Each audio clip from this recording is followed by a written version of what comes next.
Hello बच्चों, आज intermediate 12th में की मैथमेटिक्स में हम प्रायिकता वाले लेसन में आगे जो है सॉल्व करेंगे। एक्सरसाइज 24.3 चल रही थी जिसमें आपको 5 नंबर तक के सवाल बताए गए थे। आज 5 नंबर स्टार्ट करना है, 4 नंबर तक के सवाल बताए गए थे।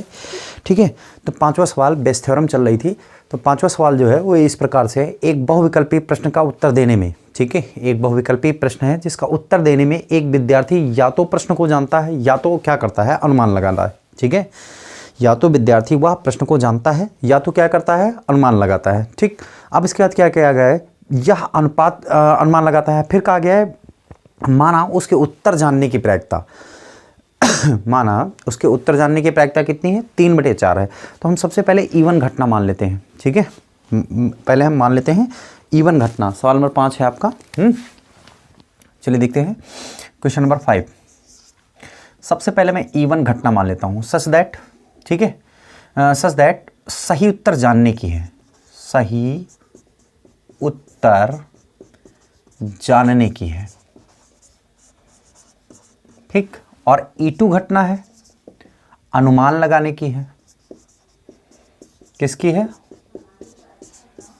अनुमान लगाने की है। ठीक, दो प्रकार की दो चीजें मान ली मैंने। एक मान लिया कि इवन घटना जो है वो किसकी है, वो है आपकी क्या नाम है, मतलब विद्यार्थी उत्तर जानता है, दूसरा क्या करता है, अनुमान लगाता है। ठीक, और दोनों की प्रोबेबिलिटी दी गई है। देखो, उत्तर जानने की प्रायिकता 3/4 है, मतलब प्रोबेबिलिटी ऑफ इवन जो है, प्रोबेबिलिटी ऑफ इवन वो दिया गया है आपको 3/4। और प्रोबेबिलिटी ऑफ E2 जो है वो आपको दिया गया है क्या, 1/4, ये दिया गया है आपको। ठीक, 1/4। मान ले कि छात्र उत्तर के प्रश्न को उत्तर का अनुमान लगाने पर सही उत्तर देने की प्रायिकता 1/4 है। ठीक है, तो मान लिया कि एक घटना ए है, माना ए एक घटना है, ए सच दैट सही उत्तर देने की है, सही उत्तर देने की है। तो देखो, अनुमान लगाकर सही उत्तर देना, तो अनुमान लगाकर सही उत्तर देना, तो सही उत्तर देने की प्रोबेबिलिटी, सवाल में पढ़ लीजिएगा, सवाल में दिया गया है कि मान लें कि छात्र के प्रश्न के उत्तर का अनुमान लगाने पर, मतलब छात्र जो है अनुमान लगाता है और प्रश्न का उत्तर क्या है, सही देता है। ठीक, तो देखो प्रोबेबिलिटी आप सही उत्तर देने की, प्रोबेबिलिटी आप सही उत्तर देने की, जबकि कैसे, अनुमान लगा के, अनुमान लगाने की घटना कौन सी है, E2। तो PA/E2 आपको दिया गया है, कितना है देख लेते हैं, PA/E2, PA/E1, हाँ, PA/E2 आपको दिया गया है कितना, 1/4। कितना दिया गया है, 1/4। देख लो ये कितना हो गया आपका, 1/4। अब प्रश्न में पूछा क्या जा रहा है, तो यह बात की प्रायिकता क्या है कि कोई प्रश्न छात्र का उत्तर जानता है, कोई प्रश्न छात्र का उत्तर जानता है, मतलब ज्ञात क्या करना है, छात्र जो है उत्तर को जानता है, तो सही उत्तर जानने के, सही उत्तर जानने, देखो सही उत्तर जानना, इस बात की प्रोबेबिलिटी क्या है कि सही उत्तर जानता है जबकि उसने उत्तर कैसा दिया है, सही दिया गया। तो E1/A क्या करना है, आपको ज्ञात करना है। ठीक है, E1/A क्या करना है, आपको ज्ञात करना है। ये इतनी बात समझ में आई। तो देखो probability of E1 = 3/4, probability of E2 = 1/4। ठीक है, और फिर क्या है, A/E2 = 1/4।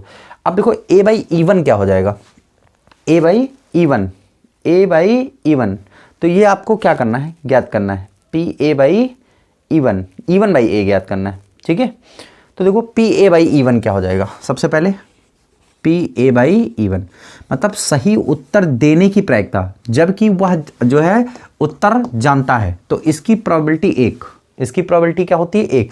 जैसे कोई चीज़ पता है तो उसमें अनुमान लगाने की कोई जरूरत नहीं, उसकी प्रोबेबिलिटी हमेशा 1 ही होती है, वो दे देगा उत्तर। ठीक चलिए देखिए, ये हो गया आपका। तो इस तरीके से अब आप अगर इसमें बेस थ्योरम लगाएं तो बेस प्रमेय यूज करेंगे, तो बेस प्रमेय। ठीक, बेस प्रमेय क्या कहती है, चलिए देखते हैं। बेस प्रमेय से इसको हम सॉल्व करना शुरू करते हैं। आपको चाहिए क्या, PE1/A आपको क्या करना है, फाइंड करना है। तो आपको पता है यहाँ पर क्या करना है, PE1 पहले हो जाएगा, फिर PA/E1, इसको चेंज कर लीजिए। देखो बेस प्रमेय लिखने का सबसे अच्छा तरीका है, जो ऊपर लिखा उसको लिखो और इसको स्प्लिट मार दो, चेंज कर दो, तो A ऊपर E1 नीचे, बाकी नीचे संपूर्ण प्रायिकता P1 PA/E1, ठीक है, प्लस PE2 और इंटू PA/E2, बस हो गई। ठीक, तो यहाँ पर आप देखें तो वैल्यू रखेंगे तो ये क्या हो जाएगा, PE1। PE1 की वैल्यू कितनी है, 3/4। PA/E1 की वैल्यू कितनी है, PA/E1 ये लिखा है 1 है, बटे में P1 तो ये 3/4 गुणे 1 प्लस PE2 की वैल्यू कितनी है, 1/4 गुणे PA/E2 कितना है, PA/E2 1/4 आपको दिया गया है।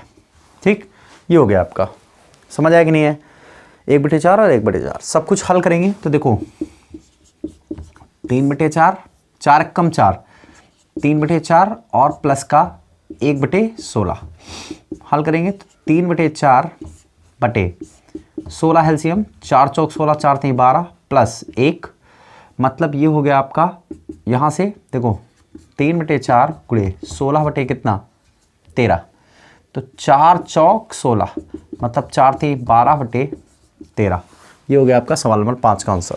ठीक है, 12 बटे कितना 13, सवाल नंबर 5 स्क्रीनशॉट लीजिए फटाफट। चलिए आगे देखते हैं सवाल नंबर 6।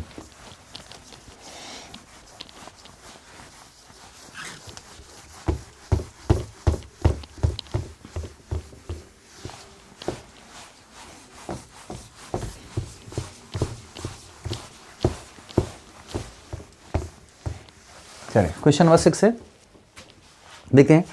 एक कंपनी में 2 संयंत्र हैं, मतलब 2 मशीनें हैं। ठीक, एक कंपनी में 2 मशीनों में साइकिल का निर्माण करती है, मतलब 2 मशीनें लगी हैं जो साइकिल का निर्माण करती हैं। ठीक है, पहले संयंत्र में 60%, मतलब पहली मशीन द्वारा 60% तथा दूसरी मशीन द्वारा 40% साइकिल बनती हैं। ठीक है, अब इसके बाद देखो, पहले संयंत्र की 80% साइकिलों तथा दूसरे संयंत्र से 90% साइकिलों की क्वालिटी को स्टैंडर्ड ग्रेड मिलता है। मतलब जो पहली मशीन बनाता है तो उसमें से 80% उसको स्टैंडर्ड ग्रेड मिलता है और दूसरी वाली मशीन को जो है कितने मिलता है, 90% की ग्रेड मिलती है, A ग्रेड मिलती है। तो प्रायिकता ज्ञात कीजिए कि दूसरे संयंत्र से बनी है। देखिए एक साइकिल यादृच्छा चुनी गई और इसे स्टैंडर्ड ग्रेड पाया गया। ये बात आपको पहले से पता है कि जो मतलब साइकिल निकाली गई है उसको A ग्रेड मिला है। ठीक है, अब वो ये प्रोबेबिलिटी आपको ज्ञात करनी है कि वह किस संयंत्र से बना है, E1 संयंत्र से, मतलब पहले मशीन से बना है। ठीक है, किससे बना है कि वह दूसरे संयंत्र से बना, दूसरे से पूछा गया। तो देखो E1 घटना इसमें मान लेते हैं 6 नंबर है, माना E1 सच दैट पहले मशीन को चुनना। E2 मान लेते हैं दूसरे मशीन को चुनना। 2 घटनाएं मान ली मैंने, E1 सच दैट और क्या E2 सच दैट, ये 2 हैं। ठीक है, अब जरा देखो PE1 पहले जो पहली मशीन बनती है तो प्रोबेबिलिटी ऑफ E1 आपको दी गई है 60%, है मतलब 60 बटे कितना 100, और प्रोबेबिलिटी ऑफ E2 दी गई है दूसरे संयंत्र द्वारा बनी हो। ठीक है, तो ये कितना है आपके पास 60 और शायद 40 है, 60% और 40% साइकिल, तो ये 40% साइकिल बनाती है, तो मतलब हो गया 40 बटे कितना 100, 40 बटे 100, तो ये मशीनें हो गई। अब क्वेश्चन में फिर पढ़िए क्या कह रहा है कि यदि पहले संयंत्र को 80% साइकिलों A ग्रेड A, तो हम एक चीज मान लेते हैं, ठीक है, कि जो एक घटना E है वो स्टैंडर्ड ग्रेड प्राप्त करने की है, E such that standard grade प्राप्त करने की है, प्राप्त करने की है। ठीक, तो देखिए यहां पर देखिए, अगर हम लिखें तो सबसे पहले हम लिखेंगे स्टैंडर्ड ग्रेड प्राप्त हुई जबकि, ठीक है, मशीन E1 को, किसको E1 मतलब साइकिल को स्टैंडर्ड ग्रेड प्राप्त हुआ जबकि वो पहले मशीन द्वारा बना है। कितने प्रतिशत साइकिलों को स्टैंडर्ड ग्रेड मिला है, पहले लिखा है आपका 80%, तो हो जाएगा 80%, दैट मीन्स 80 बटे कितना 100, 80 बटे 100। अब PE/E2, तो भाषा को आप चाहो तो यहां लिख भी सकते हो, PE/E2 का तात्पर्य क्या हुआ, ठीक है, स्टैंडर्ड ग्रेड मिला साइकिल को, कौन सा ग्रेड मिला, स्टैंडर्ड ग्रेड मिला, जबकि वो किस मशीन से बनी है, दूसरे वाली मशीन से बनी है, और ये है आपके पास कितना 90%, 90 बटे कितना 100, क्या बना आपका 90 बटे 100, तो ये हो गया आपका। अब देखो आपको चाहिए क्या, आपको ज्ञात क्या करना है कि प्रोबेबिलिटी इस बात की ज्ञात करनी है, फाइंड क्या करना है, पहले वो डिसाइड करते हैं, ठीक है। प्रोबेबिलिटी इस बात की फाइंड करनी है कि ग्रेड तो स्टैंडर्ड मिला है, ये पहले से पता है, लेकिन वो मशीन E2 द्वारा बना है। किसके द्वारा बना है? E2 के द्वारा। ये आपको फाइंड करना है, ठीक है। समझ आया कि नहीं आया? किसके द्वारा बना है? E2 के द्वारा। तो चलिए देखिए, हम बेस थ्योरम लगाएंगे बेस प्रमेय से। यहाँ बेस प्रमेय लिख लेते हैं। बेस प्रमेय से probability of E2 by E, probability of E2 by E, ये क्या हो जाएगा? मैंने कहा था आपको, स्प्लिट मार दीजिए PE2 और ये हो जाएगा PE बाई कितना? E2 बटे PE1, ऐसे लिख लेते हैं। अब संपूर्ण प्रायिकता नीचे लिखती है, तो PE बाई कितना? E1 प्लस PE2 संपूर्ण प्रायिकता PE बाई कितना? E2। बस खत्म काम, ठीक है। वैल्यू रख लो, सारी वैल्यू रखिए। देखो PE2 की वैल्यू कितनी है? PE2 की वैल्यू ये देखो 40/100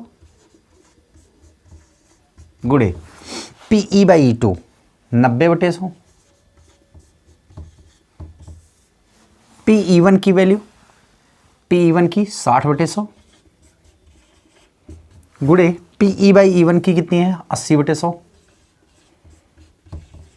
प्लस 40/100 और गुणे 80/100। ये हो गया आपका, ठीक। अब देखिए बराबर में ऊपर हो जाएगा 9 चौक 36 20 बटे 100 गुणे 100, टोटल अपान में 6 8 48 100 प्लस 8 चौक 3200 बटे में LCM 100 गुणे 100। ये पूरा कट कैंसिल, बचा आपका 3600 बटे, ये दोनों ऐड कर देंगे तो 2 0 ऐड हो गया, ठीक। 8 2 10 हासिल है 1 है, और 4 3 7 1 8, 2 0 से 2 0 कैंसिल, ठीक है। 6 चाहक 36 नहीं, हाँ 6 1 6 चाहक 36 और 16 6 से 6 कम 6 नहीं कटेगा, तो ऐसा करिए, इसको 2 18 कर लीजिए, हैं, और इसको कर लीजिए कितना? 2 18 और 2 चौके 8 40, है ना। 2 9 18 और 2 20, अब नहीं कटेगा। 9 बटे कितना? 20। ये आ गया आपका कितना? बेस प्रमेय से आपने निकाल रखा, तो ये कितना आया टोटल बेटा? 9 बटे 20, ठीक है। 9 बटे 20। तो अगर इसको हल करेंगे तो अब तो हल नहीं होगा, कुछ देख लेते हैं, कुछ शायद गलत हुआ है, 1 मिनट, आंसर नहीं आया है।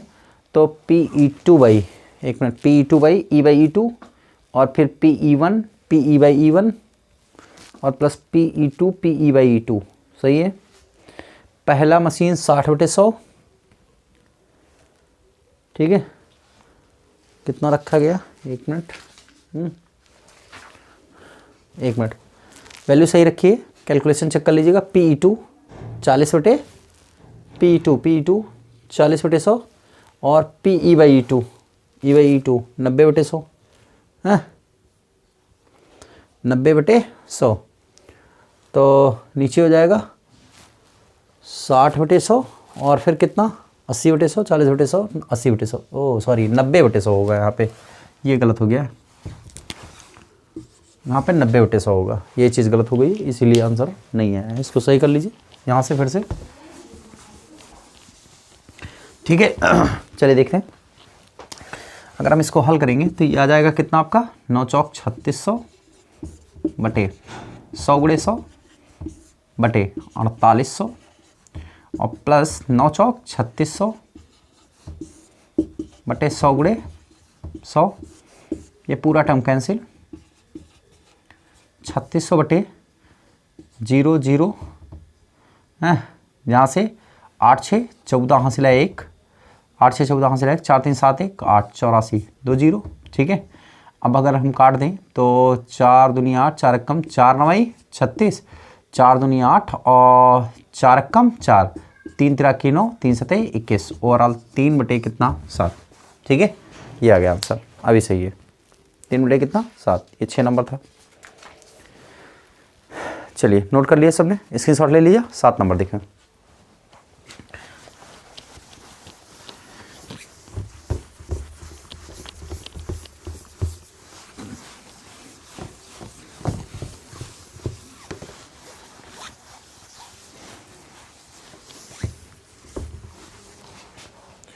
सवाल नंबर 7, चलिए देखें सवाल नंबर 7 क्या कह रहा है। ए द्वारा सत्य बोलने की प्रायिकता 4/5 है। ए द्वारा सत्य बोलने की प्रायिकता क्या है, 4/5 है।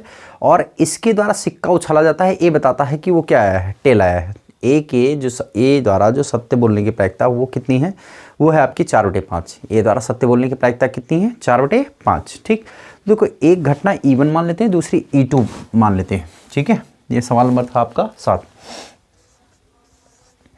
E1 सच दैट ए द्वारा सत्य बोलने की है, ए द्वारा सत्य बोलने की है। E2 सच दैट क्या है, ए द्वारा असत्य बोलने की है, असत्य बोलने की, है ना। तो दोनों की प्रोबेबिलिटी बाद में ज्ञात करेंगे, पहले ई मान लो। ई सच दैट सिक्के पर टेल आना, सिक्के पर क्या है, टेल आना। ठीक है, ये पूछा गया ना, सिक्के पर क्या आता है, पट्ट आता है।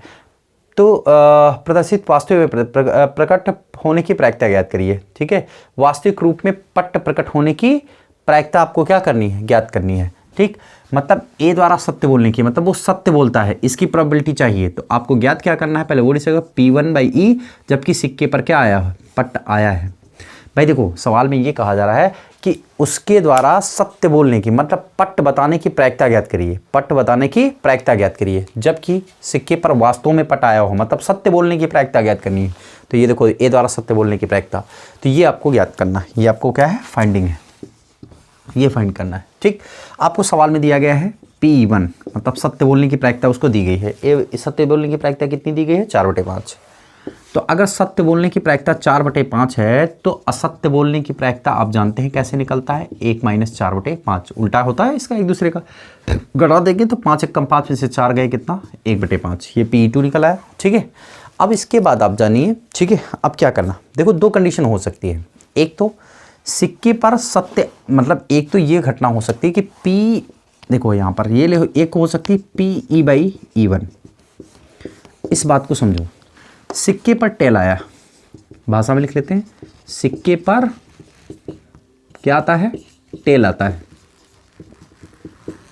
जबकि E1 क्या है आपका, वह सत्य बोलता है, जबकि वह सत्य बोलता है।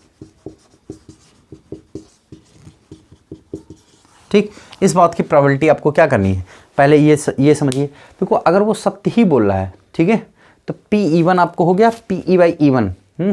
E/E1, देखो सिक्के पर सत्य जो है, सिक्के पर चित्त आना, सिक्के पर क्या है, टेल आना, ये प्रोबेबिलिटी कितनी होगी, देखो सिक्के पर टेल आना, तो सिक्के पर टेल आने की प्रोबेबिलिटी क्या होती है, 1/2। ठीक है, और जबकि वह सत्य भी बोलता है, यही तो मतलब हुआ ना। तो मतलब इसकी प्रोबेबिलिटी हो गई आपके पास कितनी, 1/2। और PE/E2, मतलब सिक्के पर टेल आए,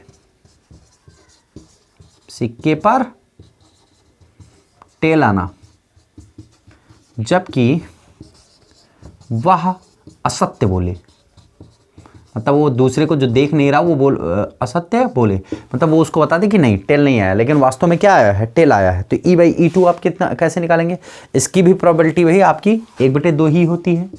भाई सिक्के पर हेड आना और टेल आने दोनों की प्रोबेबिलिटी क्या होती है, एक ही होती है, तो 1/2 1/2। ठीक, अब आपको फाइंड क्या करना है, E1/E। चलिए लिखते हैं उसको, E1/E कैसे निकालेंगे, प्रोबेबिलिटी ऑफ E1/E।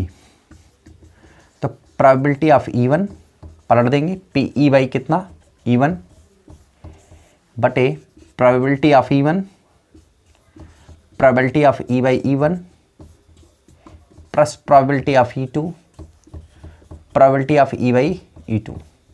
मान रख लो, P1 का मान कितना है, P1 4/5 गुणे PE/E1 का मान है 1/2 बटे 4/5 गुणे 1/2 प्लस P2 का मान कितना है, 1/5 गुणे E/E2 का मान कितना है, 1/2।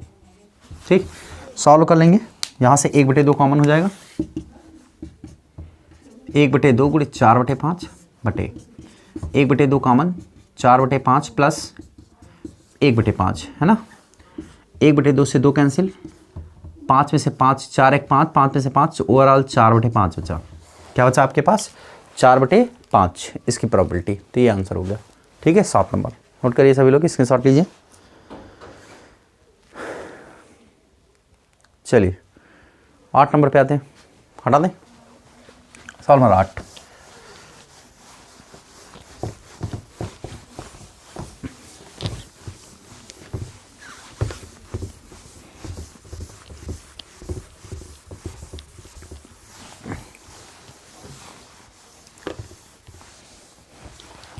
सवाल नंबर 8।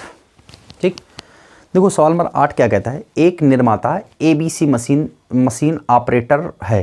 ठीक है, एक निर्माता के पास 3 मशीनें हैं ABC, है ना। एक निर्माता के पास 3 मशीनें हैं ABC।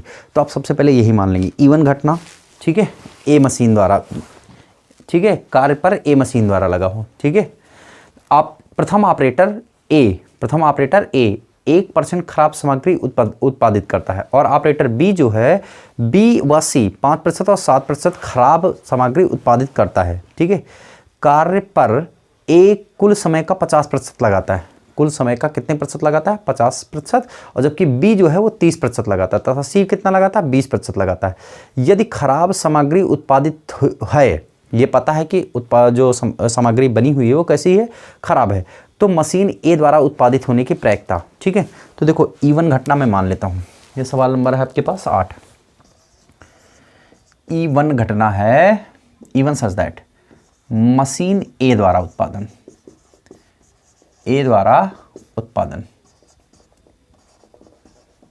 या ऑपरेटर ए द्वारा, कुछ भी कह सकते हैं। E2 जो है वो मशीन किसके द्वारा है? बी द्वारा उत्पादन है। ऐसे E3 जो है वो मशीन कितने द्वारा है? सी द्वारा। या ये कह सकते हैं ऑपरेटर ए द्वारा उत्पादन, ऑपरेटर बी द्वारा उत्पादन और ऑपरेटर सी द्वारा उत्पादन। ठीक है, तो जरा देखो PE1 कितना है आपके पास, आपको दिया गया है कि कार्य पर ए का 50%। तो यहाँ पे अगर मैं लिखूँ प्रोबेबिलिटी ऑफ E1, क्या लिखूँ? प्रोबेबिलिटी ऑफ E1, तो ये 50% हो जाएगा। दैट मीन्स 50 बटे कितना? 100। तो अगर हम इसको सॉल्व कर लें तो 5 दूनी 10, मतलब 1 बटे कितना? 2। प्रोबेबिलिटी ऑफ E2 कितना दिया गया है? 50% के बाद दूसरा दिया गया है आपको, देखिए ए का कुल समय का 50% और कितना है? 30%। कितना है? 30%। तो 30 बटे 30% का मतलब 30 बटे कितना? 100। कैंसिल। 3 बटे कितना? 10। इसी प्रकार से प्रोबेबिलिटी ऑफ E3 कितना है आपके पास? शायद 20% दिया गया है। हाँ, कुल उत्पादन का 30% और कितना? 20%। ये हो गया आपका 20%। तो हो जाएगा 20 बटे कितना? 100, मतलब 1 बटे कितना? 5। ये कितना हो जाएगा? 1 बटे 5 प्रोबेबिलिटी ऑफ E3। अब एक घटना मैं मान लेता हूँ अपने पास से E सच दैट, एक घटना मान लेते हैं E सच दैट सामग्री खराब होने की है। सामग्री का उत्पादन क्या है? खराब है, ऐसा हम मान लेते हैं, है ना। तो देखो probability of E/E1, probability of E/E1, देखो सामग्री के खराब होने की प्रायिकता जबकि वह ए ऑपरेटर द्वारा बना हो, ए मशीन द्वारा बना हो। ठीक है, इस बात की प्रोबेबिलिटी आपको दी गई है। देखो ए द्वारा खराब 1%, कितना है? 1%, मतलब 1 बटे कितना? 100। ठीक, इसी प्रकार से आप देखो PE/E2 भाषा में आप लिख लेंगे यहाँ पर, तब ये लिखेंगे। देखो उत्पादन सामग्री खराब है, उत्पादन सामग्री क्या है? खराब है, जबकि वो मशीन किसके द्वारा बनी है? बी द्वारा। कितने प्रतिशत है? देखो दी गई है आपको 5%, तो मतलब 5 बटे कितना? 100, 1 बटे कितना? 20, है ना। अब इसी प्रकार से PE/ कितना? E3, है ना। प्रोबेबिलिटी ऑफ E/E3 मतलब उत्पादन जो है खराब है। उत्पादन क्या है? खराब है, तो पहले से दिया गया है, लेकिन वो मशीन किसके द्वारा खराब है? 3 द्वारा, और वो शायद वो 7% दिया गया है, तो मतलब 7 बटे कितना? 100। ये हो गया आपका। ठीक, अब प्रोबेबिलिटी क्या फाइंड करनी है कि देखो उत्पादन तो खराब है, ये पहले से पता है ना। उत्पादन खराब है, लेकिन वो किस मशीन द्वारा पूछा गया है कि उत्पादन ए द्वारा हुआ है, ए द्वारा है, तो ए का मतलब E1, तो E1/E आपसे क्या किया गया है? पूछा गया है। संपूर्ण प्रायिकता प्रमेय फटाफट लगाएंगे। ठीक है, तो देखो प्रोबेबिलिटी ऑफ E1 कितना? E बराबर प्रोबेबिलिटी ऑफ E1 PE/E1 बटे PE/E1 plus probability of E2 E by कितना E2, ये हो गया आपका। ठीक, अब देखिए यहाँ पर अगर मैं वैल्यू रखूँ प्रोबेबिलिटी ऑफ E1 की वैल्यू कितनी है 1/2 पूरे E बाई E1 1/100 बटे में 1/2 गुणे 1/100 प्लस प्रोबेबिलिटी ऑफ E2 कितनी है, अच्छा 3 है, एक और लगेगी यहाँ पर प्रोबेबिलिटी संपूर्ण प्रायिकता का मतलब टोटल प्रोबेबिलिटी E बाई कितना E3। ठीक, तो यहाँ पर देखो प्रोबेबिलिटी ऑफ E2 का मतलब 3/10 गुणे, ठीक है, probability of E by E2 1/20, ठीक, प्लस प्रोबेबिलिटी ऑफ E3 की कितनी है 1/5 और गुणे E बाई E3 की वैल्यू है 7/100, 7/100, ये हो गया आपका। सब कुछ कैलकुलेशन कर लेंगे, इसका आंसर आ जाएगा। ठीक है, सारा कैलकुलेशन कर लेंगे तो इसका आंसर आपको कंप्लीट मिल जाएगा। ये आपका सवाल नंबर था कौन सा 8। ठीक है, जितना भी दिया गया इसका सबका कैलकुलेशन कर लेंगे, आंसर आपको मिल जाएगा। ठीक, कैलकुलेशन कर लीजिएगा। हटा दें, 8 नंबर हो गया। अब आ जाते हैं सवाल नंबर 9 पे। ठीक है, किस पर आ जाते हैं, सवाल नंबर 9। चलिए देखिए,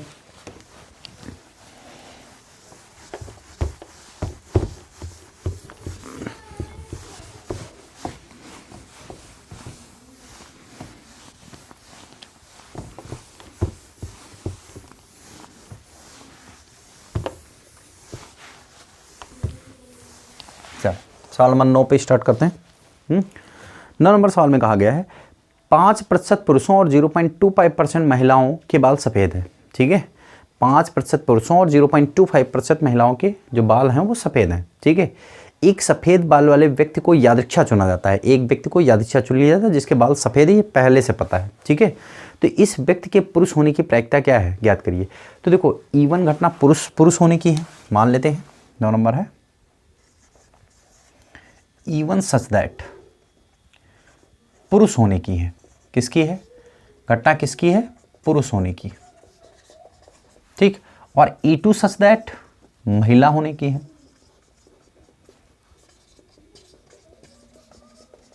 और E घटना हम मान लेते हैं बाल सफेद होने की है। बाल किसके होने की, सफेद होने की। ये घटना आपकी जो है वो किसकी है, बाल सफ़ेद होने की है। ठीक है, अब इसके बाद देखते हैं अगर ये बाल सफ़ेद होने की तो क्या क्या दिया गया है। देखो 5% पुरुषों और 0.25% महिलाओं के बाल सफ़ेद हैं। तो जरा समझिए बात को कि प्रोबेबिलिटी ऑफ E1 जो है वो कितने प्रतिशत दी गई है, आपको 5% दी गई है। प्रोबेबिलिटी नहीं, एक मिनट चुनना है ना। तो देखो प्रोबेबिलिटी ऑफ E1 मतलब 2 ही लोग हैं, एक पुरुष है एक क्या है महिला है, तो 2 ही चीज़ों को चुन सकते हैं। तो पुरुष को प्रोबेबिलिटी आप मतलब पुरुष होने की, पुरुष को चुनने की प्रोबेबिलिटी कितनी 1/2। इसी प्रकार से महिला को चुनने की भी प्रोबेबिलिटी कितनी है 1/2। ठीक है, मतलब एक पुरुष है एक महिला है तो उसमें से 2 ही लोग हैं, 2 में से 1 का चयन करना है, 2 में से 1 का चयन करना है। तो 1/2 और ये क्या हो गया 1/2। ठीक है भाई, 2 ही ग्रुप है, एक पुरुषों का ग्रुप है एक महिलाओं का ग्रुप है, तो 2 ही ग्रुप में से एक ग्रुप को चुनना, चाहे पुरुषों का ग्रुप चुनना चाहे महिलाओं को चुनना है। तो दोनों का ये प्रोबेबिलिटी आपकी निकल आई है। ठीक है, अब इसके बाद क्या कह रहा है PE बाई E1 चाहिए आपको, PE बाई E1। देखो PE probability of E by E1 का, E सफ़ेद होने की घटना है तो बाल सफ़ेद हैं किसके, E1 मतलब पुरुष। ठीक है, तो पुरुष के बाल सफ़ेद होने की प्रायिकता, पुरुष के बाल सफ़ेद, और ये दी गई है सफ़ेद होने की प्रायिकता, ये दिया गया है होने की प्रायिकता कितना दिया गया है 5%, मतलब 5 कितना 100। समझ आया। ठीक है, कितने प्रतिशत दिया गया है 5/100, 5% दिया गया है आपको। ठीक है, अब इसके बाद देखो फिर क्या दिया गया है PE बाई E2 निकाल लेंगे आप। इस बात का मतलब क्या हुआ, देखो महिला के बाल सफ़ेद होने की, महिला के बाल सफ़ेद होने की दिया गया है आपको 0.25%, दैट मीन्स 0.25 अपॉन में कितना 100, ये हो गया आपका probability of E by E2। अब प्रोबेबिलिटी क्या फाइंड करनी है, कहा गया है कि यह मान ली कि पुरुषों व स्त्रियों की संख्या समान है, ये हाँ ये दिया गया है आपको। इस व्यक्ति के पुरुष होने की प्रायिकता क्या है, ठीक है। देखो पी पुरुष होना, ठीक है, बाल सफ़ेद है ये पहले से पता है। अब वो पुरुष है तो मतलब इवन, ये आपको क्या करना है, फाइंड करना है। देखो सफ़ेद बाल वाला व्यक्ति जो है वो जो चुना गया है वो कौन है, पुरुष है, इस बात की प्रोबेबिलिटी आपको फाइंड करनी है। मतलब probability of E one, probability of E by E one पलट जाएगा यहाँ पर, उसके नीचे संपूर्ण प्रायिकता, probability of E one, probability of E by E one plus probability of E two, probability of E by E two. Probability of E one, probability of कितना, E one. देखो प्रोबेबिलिटी ऑफ इवन है आपके पास 1/2 गुणे probability of E by E one आपके पास 5/100,